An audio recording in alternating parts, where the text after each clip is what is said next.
A Russian Su-57 just locked its radar onto an American drone over the Black Sea. The pilot reported one kill, slow, unarmed, defenseless. He circled back to make sure the Americans got the message. The Americans got far more than that. The Black Sea, spring 2026. A U.S. Air Force MQ-9 Reaper is flying a routine surveillance orbit 40 miles off the coast of Crimea. International airspace. Legal. Unremarkable. The Reaper cruises at 230 miles per hour, which in fighter terms is barely moving. A regional commuter turboprop would leave it in the dust. It carries cameras, sensors, a satellite uplink, and the aerodynamic charm of a pool noodle with wings. It does not carry weapons. It does not carry a pilot. What it carries instead is far more valuable, but the Russian Air Force has not figured that out yet. Scrambled from an airbase in occupied Crimea, a Sukhoi Su-57 Felon climbs through 20,000 feet and turns south. This is Russia's crown jewel, their 5th-generation stealth fighter. The one the Defense Ministry photographs from 14 different angles every time it leaves the ground. The one they spent 2 decades and roughly $10 billion developing. Russia has fewer than 24 operational Su-57s. Getting a sortie in one is a career milestone. Getting to intercept an American aircraft in one is the kind of story a pilot dines out on for years. At least, that is the plan. The pilot, a senior lieutenant with enough hours to be trusted with the airframe and not enough experience to question the mission, spots the Reaper on radar from 60 miles out. The drone is at 25,000 feet. Straight line, constant speed. No evasive action, no escort, no threat. He pushes the throttle forward and closes the distance in under 4 minutes. The first pass is textbook intimidation. He crosses 500 feet in front of the Reaper's nose at 600 miles per hour. The jet wash rocks the drone sideways. Its stabilization algorithms correct automatically. Indifferent, the way a screen door swings back after a gust of wind. The drone does not care. It is not capable of caring. This does not occur to the pilot. He circles back. Second pass. Closer. 200 feet. He rolls inverted as he crosses, belly up, giving the drone's cameras a clean shot of his weapon's pylons. He keys his radio to his ground controller. Target is not reacting. Target has no escort. His voice carries the confidence of a man who believes he is building a highlight reel. He is building something, just not what he thinks. Every weapon system in this scenario is real. Every tactic is based on published doctrine, and the platform about to dismantle this pilot's afternoon does not carry a single missile. It does not need to. It carries something worse, a 200-mile memory and 35 people with headphones. Here is the part most people get completely wrong about electronic warfare. They picture jamming, blasting noise across every frequency until the enemy's screens turn to snow. That is the loud version. The quiet version is happening right now, 210 miles northwest of the Reaper, and it is catastrophically more useful. An RC-135V rivet joint is flying a wide, lazy oval at 34,000 feet. The RC-135 is not a fighter. It is not fast. It is not pretty. It looks like a 1960s airliner that applied for a government job and never left. Inside its fuselage, 35 electronic warfare specialists sit at consoles running the most sensitive signals collection suite in the Western Hemisphere. Every radar emission, every radio call, every encrypted data burst within 300 miles is being captured, time-stamped, and filed in real time. And right now, the Su-57 is the loudest thing on their screens. This is the part that should keep Moscow up at night. Every time the Su-57 pilot activated his NO36 Bielka radar to find the Reaper, he broadcast its exact operating frequency, pulse repetition interval, scan rate, and power output. Every time he locked the drone, he transmitted his targeting waveform, the specific pattern his radar uses to track a moving object. Every time he keyed his radio, he exposed his communication encryption protocol. He was not intercepting a drone. He was completing a technical survey of his own aircraft and handing the results to the NSA, free of charge, because he could not resist performing for a camera on wings. If this is the kind of detail other channels skip, subscribe. We don't. The technical term is ELINT, electronic intelligence. The rivet joint does not just record signals. It builds a complete electronic fingerprint, radar modes, frequency hopping sequences, jamming susceptibilities, emission intervals,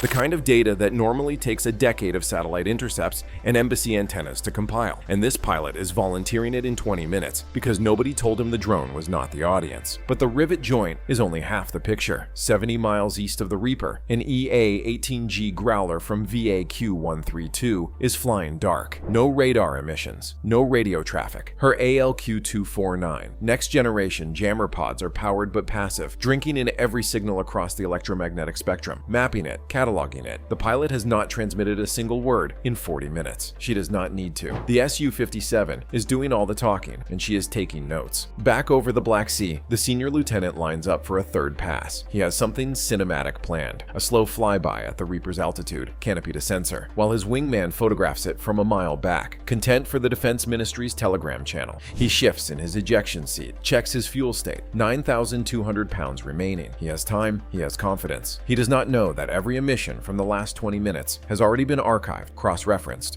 and forwarded to 3 separate intelligence agencies on 2 continents. He believes he is the predator circling a piece of bait. He is correct about the bait. The third pass is the closest yet, 100 feet. The Su-57 settles alongside the Reaper at matching speed, 230 miles per hour, barely above the fighter's stall threshold. The pilot peers through his canopy at the drone. He can see the MTS-B sensor turret underneath. He can see the bulge of the satellite antenna on top. He wonders if anyone on the other end is even paying attention. Someone is, several someones. Then his cockpit changes. The radar warning receiver chirps, a single tone, then a second, then a hard lock. The symbology on his SPO-150 threat display resolves instantly. Fire control radar, X-band, bearing 087, east, close enough to matter, far enough to be invisible. His head snaps right. His grin is gone. There is nothing on his radar in that direction. His Bielka shows empty sky. His infrared search and track shows nothing, but his warning receiver does not make suggestions. It states facts, and the fact it is stating is that something he cannot see, cannot detect, and cannot find has just painted him with targeting radar. 3 seconds. The lock holds for exactly 3 seconds. Then it vanishes. The tone drops. The symbology clears. The sky is empty again. 3 seconds is not a threat. 3 seconds is a courtesy. It is a polite knock on a door before walking away. It says, "We are here. We have been here." And every radar mode, every frequency hop,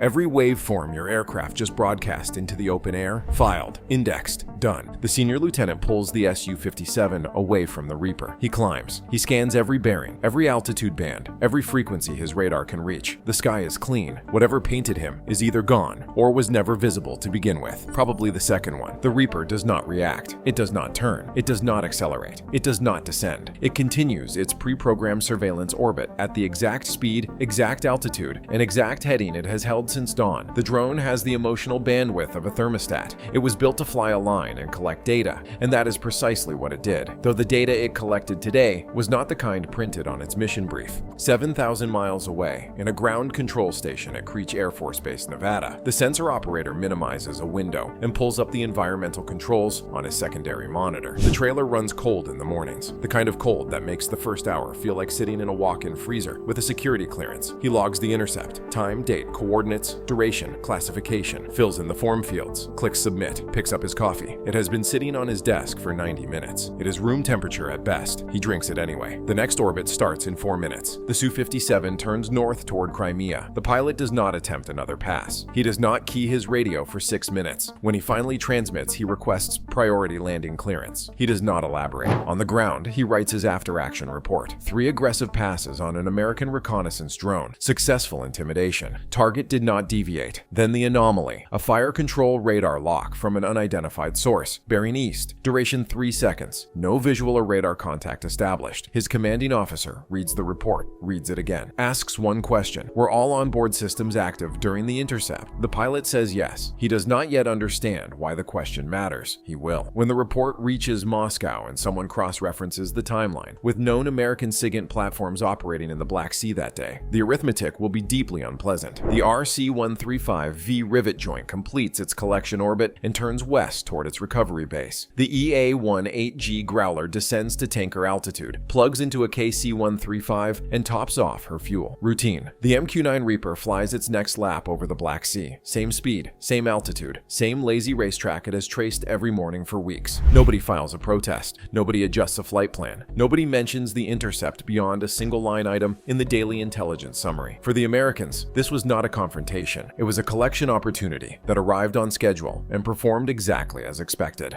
That is what happens when you scramble your newest fighter to intimidate a robot. Sometimes the robot is not the mission. Sometimes the robot is the invitation, and the only thing you prove is how loudly your most classified aircraft talks when it thinks nobody important is listening. And speaking of things that broadcast more than they should, next video, we are looking at what happened when Iran tried to seal the Strait of Hormuz with everything in their inventory: 21 miles of open water, mines, fast boats, shore batteries, and one very calm American carrier strike group that had already read the playbook. That one drops next week. Honest question. If you were the Su-57 pilot and your threat receiver lit up from a source you couldn't find, would you have stayed on station or turned for home? Drop it in the comments. Stay sharp.